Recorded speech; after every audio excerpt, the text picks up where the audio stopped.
చూడండి, ప్రపంచం మీద యుద్ధమేఘాలు కమ్ముకున్నాయి. మామూలుగా ఇలాంటి టైంలో బంగారం ధరలు ఆకాశంలో ఉండాలి కదా. అదే కదా మనం ఎప్పుడూ వినేది. కాని ఇప్పుడు జరుగుతున్నది పూర్తిగా రివర్స్. బంగారం ధరలు దారుణంగా పడిపోతున్నాయి. అసలు ఎందుకెలా? ఈ గోల్డ్ పారాడాక్స్ వెనుకున్న అసలు కదేంటో ఇప్పుడు చూద్దాం. ఇదే అసలైన $1,000,000 ప్రశ్న. ఏ సంక్షోభం వచ్చినా అందరూ పరిగెత్తుకెళ్ళి బంగారంలో డబ్బులు పెడతారు. కాని ఈసారి మాత్రం అలా జరగట్లేదు. సేఫ్ హేవెన్ అంటే అత్యంత సురక్షితమైన ఆస్తి అని పేరున్న బంగారం ఎందుకు ఫెయిలవుతోంది? పదండి, దీని వెనుకున్న మిస్టరీని ఛేదిద్దాం. సాధారణంగా ఎకనామిక్స్లో ఒక బేసిక్ రూల్ ఉంటుంది.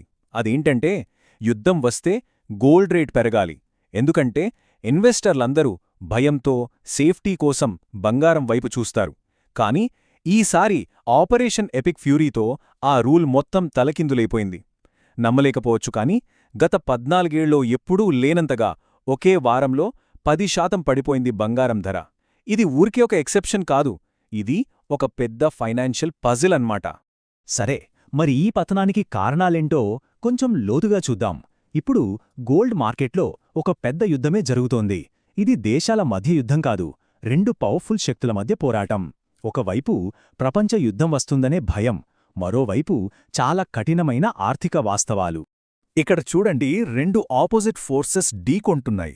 ఒకవైపు ఆపరేషన్ ఎపిక్ ఫ్యూరీ వల్లొచ్చిన యుద్ధ భయం, అది బంగారాన్ని పైకి లాగాలి. కాని మరోవైపు వడ్డీ రేట్లు, స్ట్రాంగ్ అవుతున్న యుఎస్ డాలర్ లాంటివి ఒక పెద్ద యాంకర్లా పనిచేసి బంగారం ధరల్ని కిందకి లాగేస్తున్నాయి. ఇక్కడ అర్థం చేసుకోవాల్సిన పాయింట్ ఏంటంటే, ఈ జియోపొలిటికల్ సెంటిమెంట్ని మానిటరీ పాలసీ అంటే ఈ ఆర్థిక విధానాలు ఓడించేస్తున్నాయి. అసలు ఈ ఫైనాన్షియల్ యాంకర్ ఎందుకంత బలంగా ఉంది? బంగారం ధరను ఇంతలా కిందకి లాగేస్తున్న ఆ 4 మెయిన్ ఫోర్సెస్ ఏంటో ఒక్కొక్కటిగా చూద్దాం. ఓకే, మొదటిది, ఇది ఒక డామినో ఎఫెక్ట్లా పనిచేసింది. యుద్ధం వల్ల ఏమైంది? హార్మోస్ జరసంధి మూతపడింది. దాంతో ఆయిల్ ధరలు ఆకాశాన్నంటాయి. దీనివల్ల ఇన్ఫ్లేషన్ అంటే ద్రవ్యోల్బణం పెరిగిపోయింది. ఈ ఇన్ఫ్లేషన్ని కంట్రోల్ చేయడానికి అమెరికా ఫెడరల్ రిజర్వ్ ఏం చేసిందంటే, వడ్డీ రేట్లను చాలా కాలం పాటు ఎక్కువగానే ఉంచుతామని చెప్పింది. దీంతో ఇన్వెస్టర్లకు బంగారం కంటే ఒక బెటర్ ఆప్షన్ కనిపించింది. అదే ఆపర్చునిటీ కాస్ట్ అనే కాన్సెప్ట్ను ముందుకు తెచ్చింది. అసలు ఈ ఆపర్చునిటీ కాస్ట్ అంటే ఏంటి? చాలా సింపుల్. చూడండి, బంగారం మన దగ్గరుంటే దానిమీద వడ్డీ ఏమీ రాదు కదా. కానీ గవర్నమెంట్ బాండ్స్ ఇప్పుడు హై రిటర్న్స్ ఇస్తున్నాయి.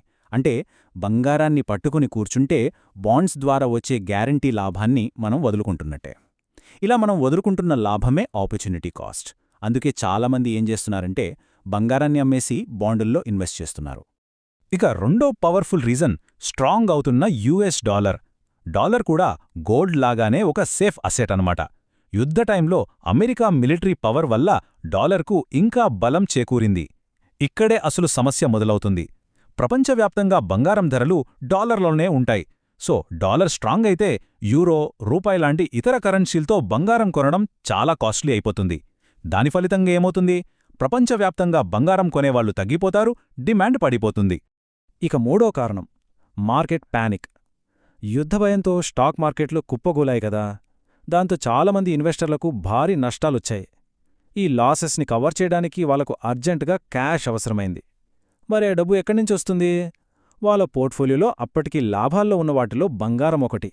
అందుకే దాన్ని అమ్మేస్తున్నారు. ఈ ప్రాసెస్నే మార్జిన్ కాల్ అంటారు.